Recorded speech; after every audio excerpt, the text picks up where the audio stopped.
in the idea that I have,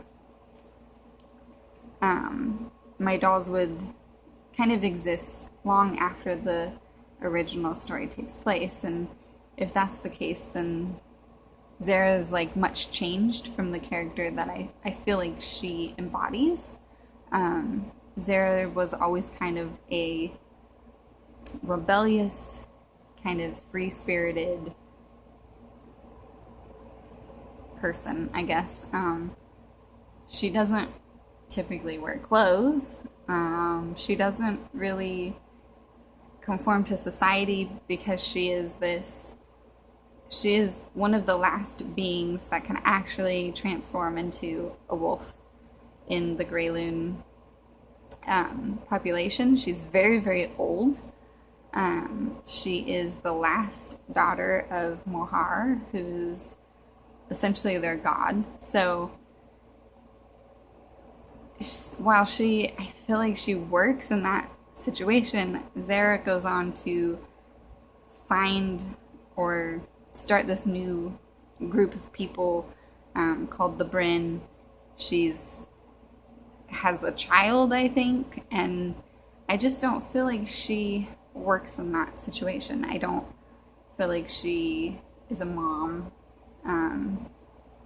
or even that Zara would have children necessarily. So, but at the same time, I don't know why I think I'm really worrying about all of that stuff, because all of those are legends in this made-up place that I have.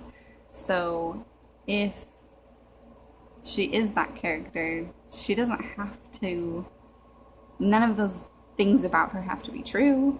So I don't know. I back myself into a corner when I go into details in their stories and whatnot, and I trap myself and then I give up. So I don't want to do that. I want to find out who she wants to be. But I know that some of the people from Greyloon, they have wolf companions. And I've always wanted to get a Creatures of Nat wolf. Like, always wanted to, and I've never been able to. So, and I still do. I still really do. And if I do,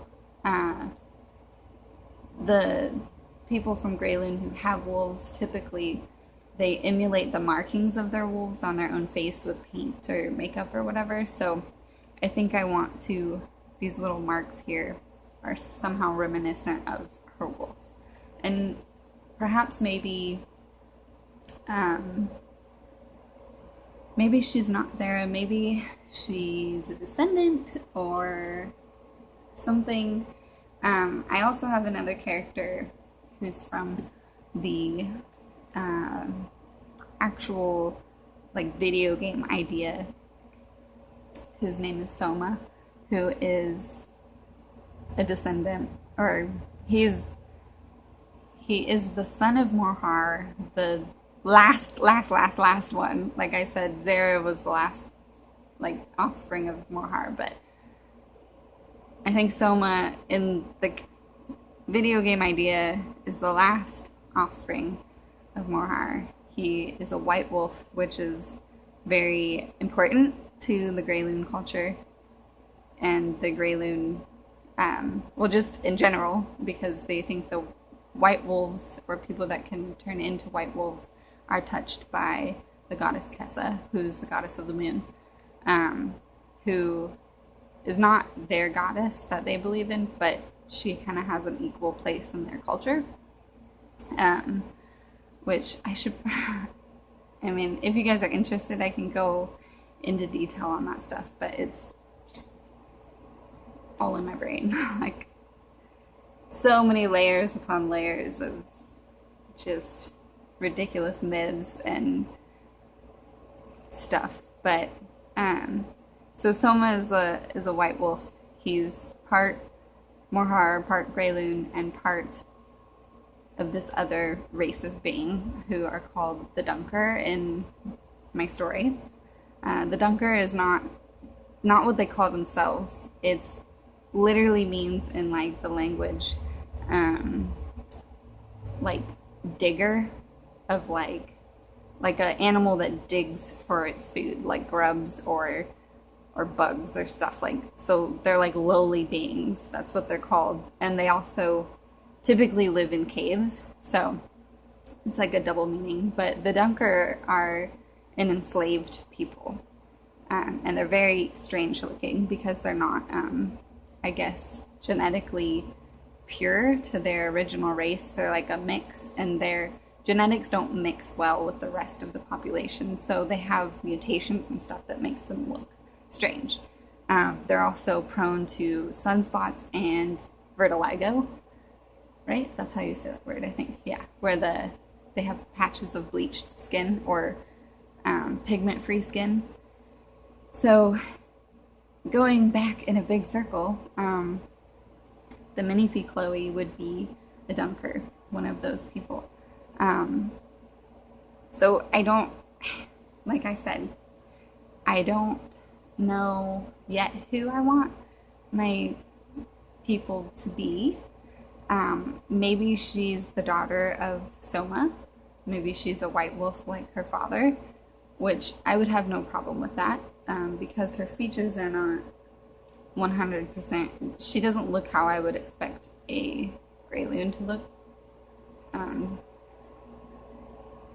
So, I mean, that's fine. She's also very small. Like, the Grey Loon people are very big, tall, lanky people, and she's quite small. And as for Radish here, who was in a green wig, and now I put back in this brown wig, and she just has little bits of green. I also took off the little design here because I didn't like it. I thought it was too much. I've been having some trouble with Radish because I really like her. She's also one of my favorites. I don't want her back in that white wig. She also doesn't want to wear a shirt, which is fine. I don't care. Like, she doesn't have to wear a shirt. I think she's just a shirtless kind of person. But Radish, I've never thought that she was either really female, like, and definitely not a male. Like, she just doesn't really care all that much. She's kind of just, I don't know, not interested in that sort of aspect. She's not girly at all. Even though she doesn't wear a shirt, she doesn't care. But I think when I first put this brown wig on her, I thought her name was something else, like Hawk or something, but I didn't want to change Radish. Like, Radish is Radish, but I don't feel like she's that same, like, Radish spirit person. I feel like that was kind of forced. That was something that I did when I wasn't really sure who she was, but I think that's still kind of a core aspect of her character. Like, her name is Radish for a reason, I think. I just don't really know that reason yet. But I've been thinking that her kind of personality and her kind of, how do I say this, like laid back feeling that I get from her, but also like this fierceness that she has deep inside, kind of resonates with two races in this place. So I thought perhaps she was from the Riverlands. She has the Spirital Smart Body, which is very long, lanky, has these very large hands compared to the rest of its body. Very tiny feet, which I don't like. I'm going to switch them with the Minifee Chloe's feet because she needs bigger feet. It just doesn't work. She has these tiny little feet. But so people from the Riverlands, they are a water-faring people. They live along the Epplin River, and they fish for their food, and they very good swimmers. So they're also they're free spirits. They're happy people. They don't like to be upset. They don't like conflict. They enjoy doing what makes them happy. They have a lot of festivals and they sing a lot, and I don't know, they're just very earthy, very, I don't know, good people. So I feel like she's definitely, I think, raised in the Riverlands. They're also carefree, so her going topless, I don't think would have been like a big deal at all. Um, but I think one of her parents comes from the mountains, from like the Valenfer people, who are very fearsome warrior type people, and I think she has a bit of that like deep in there. So this video has been really long. I've talked a long time, so I'm gonna cut this off. I know that was like, ugh, too much. So thanks if you guys watched and were interested. I might split it up into chunks so it's not as hard to digest. What else? Yeah, so when I do get the Minifi Chloe, I'll definitely be posting like progress and stuff with her and what I do with her, and I'll come back and tell you guys what I'm thinking now about their story and if it still holds true. But yeah, I really enjoyed making this video. It's been a long time since I talked about stories or ideas, and this story is definitely one that I really love. But yeah, thanks guys for watching.